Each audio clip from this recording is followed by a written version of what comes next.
जय श्री राम सभी भक्तों को, जय माता की। फिर एक नई वीडियो के साथ आप सबके सामने हाजिर हो गए हैं। और आज की जो हमारी वीडियो है, इसमें आप बताइए कि कैसे जानें कि हमारी पूजा जो है वो स्वीकार हो रही है या नहीं हो रही है। जैसे हम कोई साधना, पूजा अर्चना या कोई संकल्प लेकर बैठे हैं, और उस पूजा को कैसे जानें कि वो स्वीकार हुई या नहीं हुई।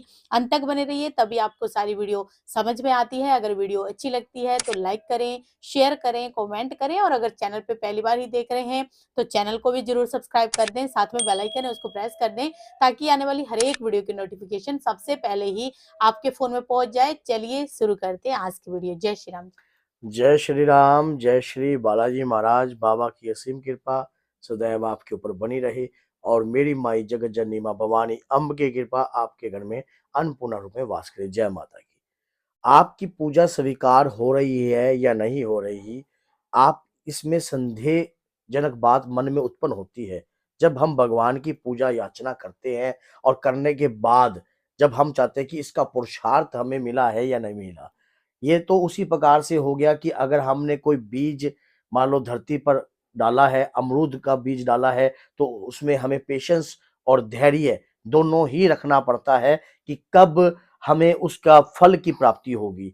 और कई बार ऐसा भी होता है कि फल मीठा भी आ जाता है और फल में टेस्ट भी नहीं होता फीका भी हो सकता और फीका भी हो सकता है मान लो। और मन में इस प्रकार के विचार उत्पन्न होते हैं जब भगवान की पूजा अर्चना और हम साधना करते हैं, तो मन में इस प्रकार की कोई ना कोई कार्रवाई तो होती है जो बगैर उद्देश्य के तो कुछ भी नहीं है। अगर कई बार हम ध्यान लगा रहे हैं प्रभु का, उसमें भी एक उद्देश्य है कि प्रभु को चाहने की मन में इच्छा है, प्रभु को पाने की मन में इच्छा है। और एक ये भी है कि अगर हम कोई साधना या कोई मंत्रों में हम शक्ति प्रभावित करना चाहते हैं या अपने इष्ट से हमें प्रेम है, लगन है, वो कहते हैं कि लगन तुमसे लगा बैठे, जो जो होगा होगा देखा देखा जाएगा। जाएगा। कई बार ऐसा प्रेम भी होता है, ऐसी पूजा भी होती है जो उनसे हमारी निस्वार्थ। लगन निस्वार्थ भाव की होती है और जिसे हमें सिर्फ लगन है लगी हुई है अपने इष्ट देव से। तो हमारी पूजा स्वीकार हो रही है या नहीं हो रही, इस विषय पर हम जो चर्चा करते हैं, हमारा ये है कि हम जब भगवान के प्रति कोई भी पूजा करते हैं, वो कभी व्यर्थ नहीं जा सकती। व्यर्थ किस प्रकार से जा सकती है? अगर हमने मान लो 100 हनुमान चालीसा पढ़ने का संकल्प ले लिया, हनुमान जी बाबा के श्री चरणों में हमने 100 हनुमान चालीसा पढ़ रहे हैं हम, कोई देखे ना देखे लेकिन हमारे आराध्य जरूर देख रहे हैं, कोई जाने ना जाने लेकिन हमारे इष्ट जरूर देख रहे हैं, हमारे गुरु जरूर देख रहे हैं, हमारे पितृ जरूर देख रहे हैं। क्यों? हम भगवान के प्रति जो भी मंत्र याचना, आप जाप तपस्या जो भी करते हो, वो व्यर्थ तो जा नहीं सकता। क्योंकि भगवान श्री कृष्ण ने स्वयं गीता के अंदर अर्जुन को इसी बात का उपदेश दिया है कि हे अर्जुन, जो व्यक्ति सच्चे मन से पूजा याचना करता है या जो धर्म की राह को पकड़ता है, उसकी जीवन में कांटे जरूर अवश्य आते हैं और वो फल की इच्छा ना रखकर सिर्फ अपने कर्म पर निर्धारित रहे, पुरुषार्थ तो उसे अपने आप ही अपने आने वाले समय में वक्त पर मिल ही जाता है। जैसा कि हम अपने माता पिता के चरण स्पर्श करते हैं, रोज उनके चरण स्पर्श करके जाते हैं।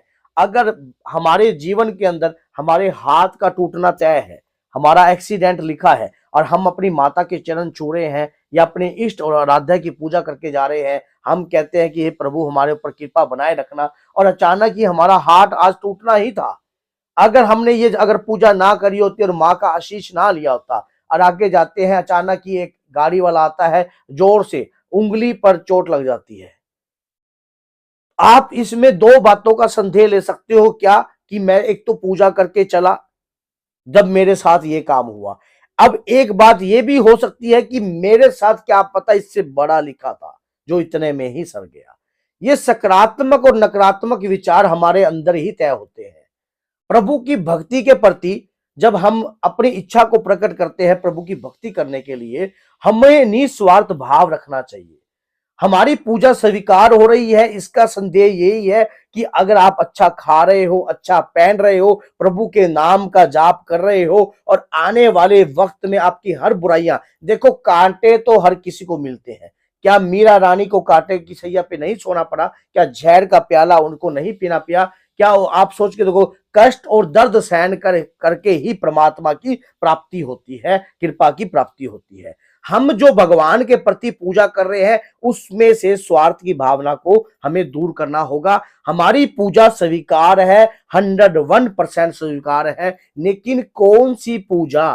वो पूजा जिसमें स्वार्थ नहीं है, जो निस्वार्थ भाव से की जाती है, जो प्रभु के साथ लगन लगाकर की जाती है, वो दान भी स्वीकार होता है प्रभु को। वो कर्म आपके ऐसे समय पर आकर जुड़ते हैं आगे, जब आपके ऊपर कोई मुसीबत आ रही होती है, तब वही कर्म आपके पक्ष में गवाही देते हैं यमराज के पास।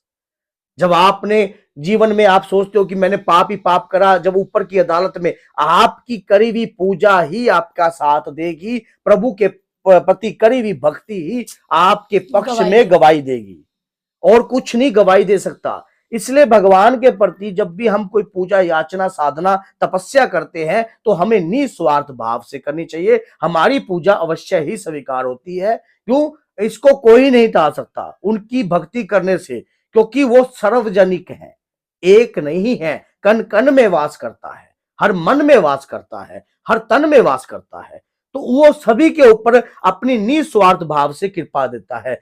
क्या उन्होंने कभी सूर्यदेव को कहा कि हे सूर्यदेव, आप गरीब के ऊपर के अपनी किरणों का प्रकाश डालना, और जो अमीर है उस पे मत डालना, या गरीब पे डालना, अमीर पे मत डालना? ऐसा कभी भी नहीं होता। सभी के ऊपर सूर्यदेव अपने निर्धारित समय पर उगते हैं और सभी के ऊपर अपनी पूर्ण रूप से कृपा देते हैं। लेकिन भक्ति इसी प्रकार का एक शक्ति का स्वरूप है। जब हम भगवान के प्रति कोई भी भक्ति करते हैं, दान करते हैं, पुण्य करते हैं, तो उसमें परमात्मा की कृपा अपने आप ही होती है। आपके पितरों का सहयोग होता है, आपके शरीर पर कोई ऐसी एनर्जी काम कर रही होती है, ऐसा ऑरा आपके नजदीक होता है जो ऐसे काम करने पर आपको मजबूर करता है, और आप वो कार्य को करते ही करते हो। तो ये आपके ऊपर है ही, इसमें मन में संदेह कभी ना लाना। और ऐसे तो बहुत सारे लोगों ने बता रखा है कि आपकी भक्ति स्वीकार हो रही है या नहीं हो रही। भक्ति निस्वार्थ भाव की अवश्य ही स्वीकार होगी, अवश्य ही वो व्यक्ति सिद्धि प्राप्त करता है, तपस्या से परिपूर्ण होता है, जिसके मन में परमात्मा के प्रति स्वार्थ का भाव नहीं होता। अब ऐसा बहुत सारे होता है। देखिए, एक बाप के 4 पुत्र हैं, जिसमें से एक चतुर है, एक महाचतुर है, एक चालाक है, और एक बोंदा है जो शरीफ है। वो कुछ नहीं बोलता, जैसे पिताजी कहते हैं वो कहता है मैं क्यों करूं, दूसरा कहता है मैं नहीं जाता, वो कहता है मैं कल तो गया था आज क्यों जाऊं, और वो कहता है ठीक है पापा जी मैं चला जाता हूं। तो अवश्य ही आप सोच के आप अनुमान लगा सकते हो, मेरे बताने की आवश्यकता नहीं है कि पिता का स्नेह जो है रहेगा सभी के ऊपर, लेकिन एक पर विशेष जरूर हो जाएगा। क्यों? क्योंकि वो पिता का आज्ञाकारी पुत्र है। इसी प्रकार से आप अपने इष्ट के आज्ञाकारी हो या अपने आराध्य के आज्ञाकारी हो, ये आपके ऊपर ही निर्धारित होता है। तो बोलिए जय सीताराम, जय श्री बालाजी महाराज। आपकी पूजा अवश्य ही स्वीकार हो, जिस मन से आप पूजा कर रहे हो। जय माता।